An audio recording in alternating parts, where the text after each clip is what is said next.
Gerakan Mahasiswa Nasional Indonesia Cabang Ambon mendesak DPR Provinsi Maluku untuk menolak dengan tegas pengesahan rancangan Undang-Undang Cipta Kerja Omnibus Law. Kami melihat bahwa rancangan Undang-Undang Omnibus Law adalah sebuah produk undang-undang yang kemudian dibuat untuk lebih mengakomodir kepentingan para penguasa. Kalau ini kami melihat bahwa ini sebuah proses di mana rakyat itu sebenarnya melakukan kerja lobby. Gitu. Ada sebuah proses penindasan eksploitasi di sini. Halo semuanya, Serin TV menyapa Anda semua dengan mengucapkan Assalamualaikum warahmatullahi wabarakatuh. Salam sejahtera untuk Anda semua. Hari ini saya bersama dengan seorang anak muda yang luar biasa, yakni Bung Adi Teboyanan. Bung Andi ini adalah Ketua DPC Gerakan Mahasiswa Nasional Indonesia Cabang Ambon. Beberapa hari yang lalu, Anda dari Gerakan Mahasiswa Nasional Indonesia Cabang Ambon melakukan aksi. Itu tanggal 2 September 2020. Nah, itu hari Rabu. Ya.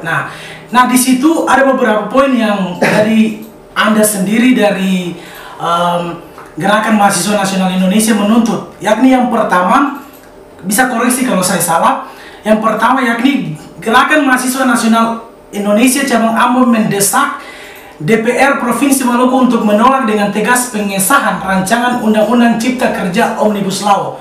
Kemudian poin yang kedua yakni Gerakan Mahasiswa Nasional Indonesia Cabang Ambon meminta DPR Provinsi Maluku untuk mendesak DPR RI segera mengesahkan rancangan Undang-Undang PKS. Nah, Bung Andi, untuk kesempatan ini kita akan bahas seputar dengan rancangan Undang-Undang Cipta Kerja Omnibus Law.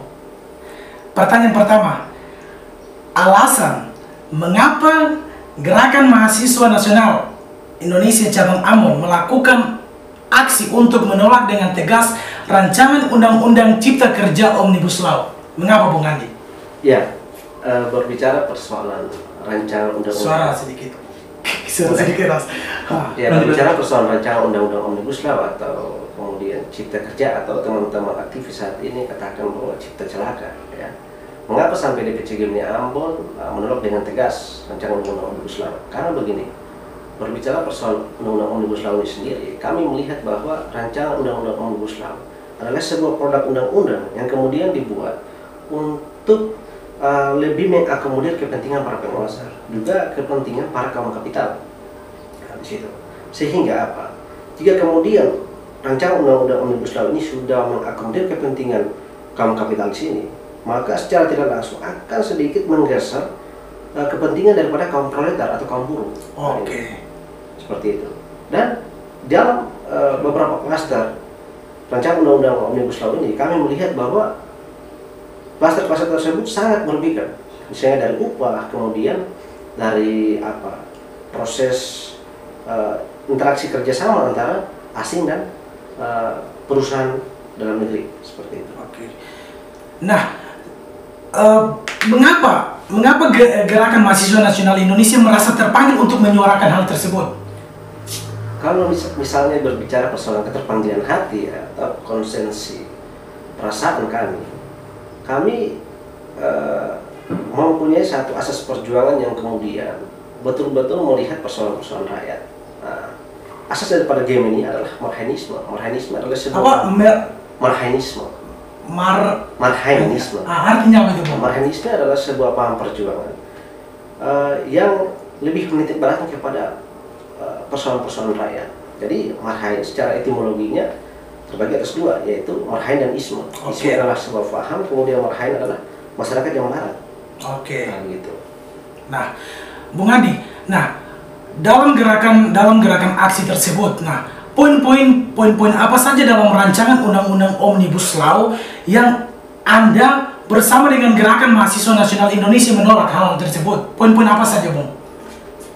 Poin-poin, mohon maaf saya tidak terlalu menghafal, soalnya berbicara persoalan Omnibus Law ini ada banyak dia punya pasal-pasal. Yang paling menjadi substansi daripada DPC Gemini Ambon adalah yang pertama pasal 42 ayat 1, 2, dan 3, yang mana pasal-pasal tersebut memberikan ruang bagi tenaga kerja asing untuk masuk ke Indonesia. Oke. Nah, sehingga kualitas dari tenaga kerja asing sendiri sebenarnya diragukan, sumber daya manusia Indonesia sendiri diragukan di situ, begitu. Yang kedua, terkait dengan pemberian upah. Nah, pemberian upah yang pada Undang-Undang nomor 3 tentang nomor 13 tentang Undang-Undang nomor 13 tahun 2003 tentang ketenagakerjaan, ya, itu untuk pemberian upahnya itu ada pada upah minimum. Iya. Nah, tetapi kemudian di dalam Undang-Undang Omnibus Law direvisi menjadi pemberian upah dalam konteks melihat pada titik beratnya waktu. Nah, ini kami melihat bahwa jika kemudian dititik pada waktu, maka ada beberapa tunjangan yang kemudian tidak akan diberikan oleh pihak perusahaan kepada kepada proletar atau kaum buruh ini, gitu. Nah, Bung Adi, nah berbicara tentang investor asing, nah pertanyaan saya begini, bukannya ini kedatangan investor asing ke Indonesia, bukannya tujuannya untuk misalnya membuka lapangan pekerjaan? Mengapa Bung Andi dengan Gerakan Mahasiswa Nasional Indonesia menolak hal tersebut? Ya, kita paham betul bahwa investor masuk akan memberikan sedikit implikasi negatif, yakni membuka lapangan pekerjaan. Tapi begini, untuk produk undang-undang perlu diketahui bahwa produk undang-undang merupakan sebuah payung hukum untuk bisa mengakomodir dan kemudian bisa bersifat simetris, artinya seimbang, mengakomodir kepentingan para investor, kemudian juga bisa mengakomodir kepentingan rakyat atau kaum buruh. Tapi yang kami lihat bahwa untuk masuknya investor ini sendiri terdapat kejanggalan-kejanggalan yang artinya akan sedikit merugikan kaum buruh dan juga masyarakat Indonesia secara umum, gitu. Terus bagaimana dengan pemberian upah ini, Bung? Untuk pemberian upah sendiri, berbicara persoalan upah minimum misalnya, di dalam upah minimum itu ada beberapa indikator pemberian upah, gitu. Sedangkan kalau misalnya kita memakai konsep pemberian upah dengan cara melihat pada waktu, maka indikator-indikator tersebut bisa saja dihilangkan, gitu. Akhirnya seorang pekerja atau kaum buruh ini ketika dia bekerja itu harus berdasarkan waktunya, gitu. Misalnya dalam 1 jam dia digaji 100.000. Berarti kalau misalnya dia tidak kerja dalam 1 jam saja, upahnya sudah sedikit berkurang. Nah, itu yang saya pikir adalah proses pemberian upah dengan cara yang nominalnya sedikit tinggi. Tapi kalau misalnya dalam 1 jam dia diberikan gaji misalnya 10.000, nah, berarti dalam 1 hari full dia harus bekerja intens untuk kemudian mendapatkan upah juga yang intens, yang begitu, yang full up memang.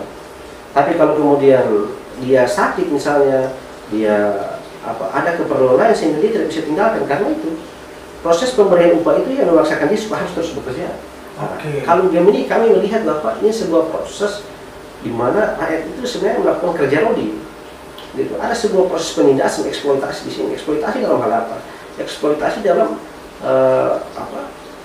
kerja fisiknya, gitu. Sehingga fisiknya bisa terputus habis. Gitu. Nah, berarti menurut Bung Adi sendiri bahwa rancangan Undang-Undang Cipta Kerja ini dia merugikan kaum buruh, sangat merugikan kaum buruh. Nah, pertanyaan saya, berarti rancangan Undang-Undang Cipta Kerja sebenarnya menguntungkan siapa ya, Bung? Tanggapan dari Bung Adi bagaimana? Kalau kami melihat bahwa rancangan Undang-Undang Cipta Kerja ini dia menguntungkan para investor. Iya. Berarti dari Gerakan Mahasiswa Nasional Indonesia melihat bahwa itu menguntungkan investor. Nah, terkait dengan aksi protes yang dilakukan oleh Gerakan Mahasiswa Nasional Indonesia, nah di kantor DPR bagaimana tanggapan dari DPR Provinsi Maluku sendiri terkait dengan aksi yang Bung Adi dan kawan-kawan lakukan? Ya, kalau misalnya bicara soal responsif balik dari DPR Provinsi, mereka sangat menerima kami. Mereka sangat menerima. Iya, mereka sangat menerima. Kemudian tuntutan juga kami berikan, dan ada satu perjanjian yang kemudian disampaikan oleh Ketua DPR Provinsi pada saat hari di mana kami melakukan aksi, yakni Ketua DPR Provinsi akan membawa hasil kajian daripada DPCGM Ambon ke DPR RI sebagai satu bahan pertimbangan.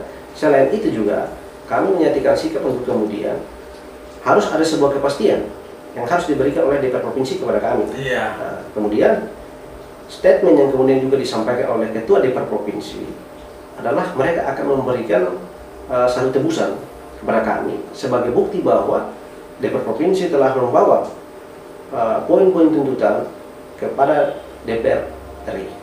Oke, berarti ada tanggapan positif dari DPR Provinsi Maluku. Nah, kita masuk pada yang terakhir, Bung. Mungkin Anda sebagai seorang ketua DPC, mungkin pesan-pesan apa yang bisa Anda sampaikan terkait dengan rancangan Undang-Undang Cipta Kerja Omnibus Law ini, Bung? Kami berharap bahwa pemerintah lebih melakukan satu pengawasan penuh kepada DPR RI agar proses perancangan Undang-Undang Omnibus Law dapat mengakomodir kepentingan rakyat, dapat mengakomodasi kepentingan rakyat. Karena ada satu filosofi hukum yang kemudian saya pahami yang berbunyi bahwa Vox Populi Vox Dei, suara rakyat adalah suara Tuhan, kemudian Vox Populi Lex Suprema, kesejahteraan rakyat adalah hukum yang paling tertinggi. Artinya bahwa segala kepentingan, segala produk hukum atau produk undang-undang yang dibuat harus mengakomodir kepentingan rakyat. Oke, Bung Adi, terima kasih boleh berbicara terkait dengan rancangan Undang-Undang Cipta Kerja. Semoga suara yang Anda sampaikan pada hari ini dapat didengar. Nah, untuk teman-teman yang menonton Seren TV, terima kasih untuk partisipasinya. Jangan lupa untuk tetap nonton, jangan lupa untuk subscribe Seren TV, jangan lupa untuk like, komen, dan subscribe. Sampai ketemu di konten selanjutnya.